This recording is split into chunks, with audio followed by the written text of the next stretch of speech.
Hi, this is Nichols Bell with IONCINEMA, here to review Spiral from the Book of Saw, directed by Darren, Lynn, Bousman, which, after being delayed for a year, is being released courtesy of Lionsgate on May 14th, 2021. Bousman, of course, is no stranger to the Saw franchise, having directed Saws 2, 3, and 4. This is a spin-off. The character of Jigsaw is dead. This, in fact, screenwriting credit goes to Josh Stolberg and Pete Goldfinger, who wrote Jigsaw, the last film involving Tobin Bell's character. As the title indicates, there's someone that is copycatting that famed serial killer and going after a bunch of crooked policemen that are related to the central protagonist, Detective Zeke Banks, played by Chris Rock, who's also executive producer and had a hand in writing the story. His father used to be the head of the police department he works for, Marcus, 12 years prior, and while that happened, Zeke's reputation was irreparably harmed when he turned in a crooked cop and violated the thin blue line, if you will.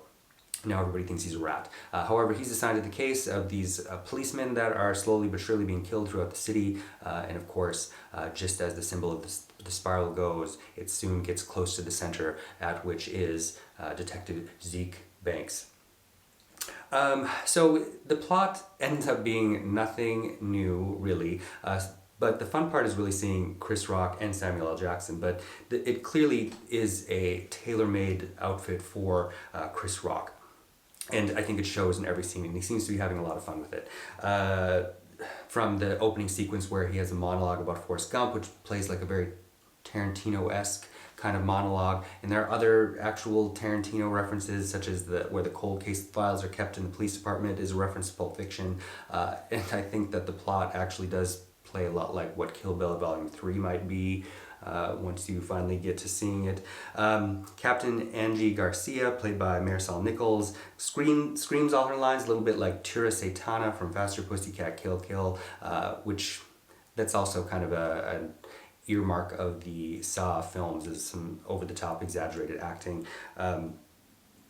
Overall, though, I'd say if you like the Saw films, you'll probably like this. It's just such a pity that the intricate detail and planning that goes into these over-the-top kills, which is kind of what made this franchise one of the poster children for the torture porn franchise of the 2000s. If the same attention to detail wasn't also put into kind of the third act finale. Oh, and of course, Max Minghella plays the rookie that is assigned to Detective Banks at the beginning, which of course ends up being integral to how the plot unwinds. Overall, I would give Spiral 2.5 out of 5 stars. Thank you. Hey, this is Eric from IONCINEMA.com. If you want to support us, subscribe below. For more reviews, interviews, film festival coverage from Sundance, Cannes, Toronto, you want to check out these guys on this side.